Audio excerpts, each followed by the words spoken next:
안녕하세요. 3월 14일 월요일 블록체인 투데이입니다.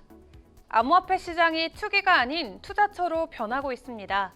글로벌 암호화폐 시장이 급속도로 성장하고 있는 가운데 우리나라도 시대 흐름을 따라가야 할 것으로 보이는데요. 이에 윤석열 대통령 당선인의 암호화폐 공약에 더욱 이목이 집중되고 있습니다.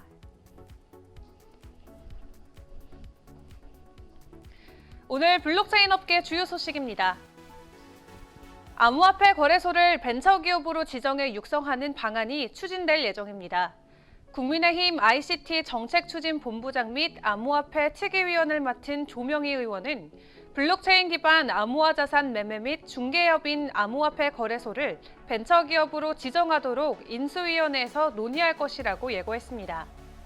조 의원은 부동산이 천정부지로 오르면서 국내 코인 투자자만 1,000만 명이 넘었다며 이제는 코인 거래소를 벤처로 인정해주고 시장 현실에 맞게 양성화할 때라고 지적했습니다. 이는 윤석열 정부에서는 문재인 정부와 차별화된 지능 정책을 추진하겠다는 입장으로 풀이가 되는데요. 벤처기업 지정은 시행령 개정 사항으로 정부가 결정하면 즉각 적용될 수 있습니다. 해당 방안이 추진되면은 유니콘 기업을 키워서 암호화폐 시장이 활성화되고 또 일자리도 늘어날 효과가 예상됩니다. 윤석열 정부가 암호화폐 시장 발전에 대한 박차를 가할 전망입니다. 윤석열 대통령 당선인의 경제 브레인이자 차기 정부 경제부총리 및 한국은행총재 후보로 거론되고 있는 김소영 서울대 경제학부 교수는 암호화폐 시장에 대해 여러 가지 발전 방안을 만들 것이라고 밝혔는데요. 김 교수는 여러 가지 코인 시장 발전 방안을 공약했고 앞으로 공약 내용을 많이 이행할 것이라며 박상기 전 법무부 장관을 비롯해서 문재인 정부가 고강도 코인 규제 정책을 펼쳤지만 차기 정부에서는 지능으로 정책 방향을 바꾸겠다고 전했습니다. 앞서 윤석열 당선인은 대선 후보 당시 암호화폐와 관련된 다양한 공약을 발표했는데요. 이와 관련해서 그는 코인 시장 발전 방안 중 하나로 코인 비과세를 5천만 원으로 얘기했다면서 암호화폐 전담기구 등도 인수위 때 논의할 텐데 발표 내용과 공약 중심으로 이행하게 될 것이라고 설명했습니다. 또한 암호화폐 시장에 불필요한 규제도 없앨 예정인데 김 교수는 규제 철폐 전담 부서를 만드는 것도 할 것이라고 말했는데요. 규제 개혁 전담기구를 통한 규제 혁신으로 전반적인 기업 투자를 활성화하겠다는 취지를 밝혔습니다. 미래에셋 자산운용 계열사 글로벌X가 비트코인, 이더리움 등 이 암호화폐 현물에 투자하는 상장 지수 상품을 처음으로 선보였습니다. 글로벌X는 독일 증권거래소에 비트코인 ETP와 이더리움 ETP 두 종을 상장했다고 밝혔는데요. 글로벌X가 비트코인 현물에 직접 투자하는 상품을 출시한 것은 이번이 최초입니다. 이와 관련해서 롭 올리버 글로벌X 유럽 법인사업 개발 책임자는 암호화폐는 제약이 없고 분산되며 투명한 인프라의 잠재력에 투자할 수 있는 경로를 제공한다면서 블록체인 기술을 기반으로 하는 암호화폐는 경제를 비롯해서 정치, 사회 문화적 환경 내에서 기존 부문을 확장하고 또 혁신, 개선할 수 있다고 강조했습니다.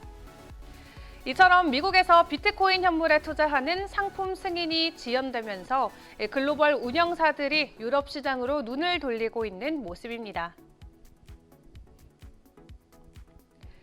유엔 산하 국제마약통제위원회가 멕시코와 콜롬비아의 마약 조직들이 비트코인을 활용해서 검은 돈을 세탁하는 사례가 늘고 있다고 전했습니다.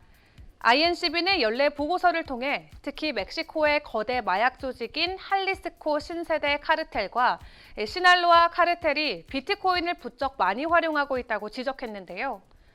멕시코에서 7,500달러가 넘는 금융거래는 당국의 주목을 받기 때문에 범죄자들은 주로 마약 거래 수익을 소액으로 쪼개 여러 계좌에 분산하는데요.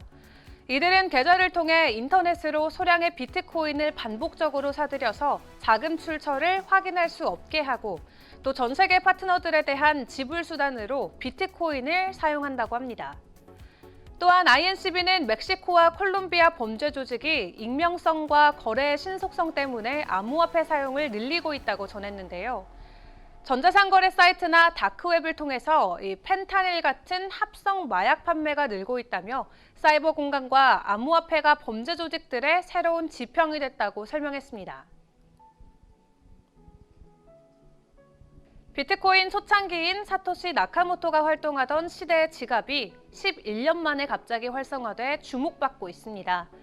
블록체인 추적 프로그램인 웨일 알럿에 따르면 489개의 코인이 포함된 비트코인 지갑이 2010년 이후 11년 4개월 만에 처음으로 활성화됐는데요. 2010년 가치로 따지면 비트코인 489개는 당시 약 $50의 가치였습니다. 해당 지갑 주소를 관리하고 있는 사람은 현금화하려는 유혹을 참고 11년이 넘는 기간 동안 비트코인을 장기 보유해서 단돈 $50를 현재 가치인 2천만 달러로 바꾸는 데 성공했습니다. 이를 두고 암호화폐 커뮤니티에서는 초창기인 고대 비트코인 지갑과 그 소유자가 10년 넘게 비트코인을 보관할 충분한 확신이 있었는지에 대한 갑론을박이 끊이질 않고 있는데요. 누군가가 오랫동안 잃어버린 개인 키를 우연히 발견한 것이거나 이 지갑 소유자가 감옥에서 나와 마침내 암호화폐를 현금화했다는 추측이 이어지고 있습니다. 미국 노동부가 성명을 통해 암호화폐 관련 상품이 직장에서 제공하는 개인 퇴직연금 가입자에게 심각한 위험을 초래할 수 있다고 우려했습니다. 미국 노동부는 비트코인 401k 제공이 투자자들에게 사기와 도난 및 금융 손실 등의 심각한 재정적 위험을 안겨줄 수 있다면서 해당 상품을 직원들의 자금 운용 계획에 사용하려는 고용주들에게 추가하기도 전 극도의 주의를 기울이라고 경고했습니다. 노동부는 암호화폐와 대체 불가 토큰 등 블록체인 관련 상품의 경우 투기적이고 변동성이 강하다는 점에서 투자자들이 정보에 입각한 결정을 내리기 어렵다라며 비밀번호 분실 또는 규제 등의 변수가 발생하면은 자산을 영원히 잃어버리는 위험한 결과를 초래할 수 있다고 설명했습니다. 미국 상원은행위원회가 오는 17일 오전 10시 암호화폐 청문회를 개최할 예정입니다. 청문회 제목은 불법 금융 내 암호화폐 역할 이해인데요. 최근 암호화폐를 악용하는 사례가 늘고 있는 가운데 암호화폐에 대한 또 다른 규제가 생길지 주목해 봐야겠습니다. 블록체인 투데이 여기서 마치겠습니다. 정오에 방영되는 블록체인 투데이 플러스에서는 실시간으로 암호화폐 차트 리딩과 소통의 시간 함께 하도록 하겠습니다. 시청해주셔서 감사합니다.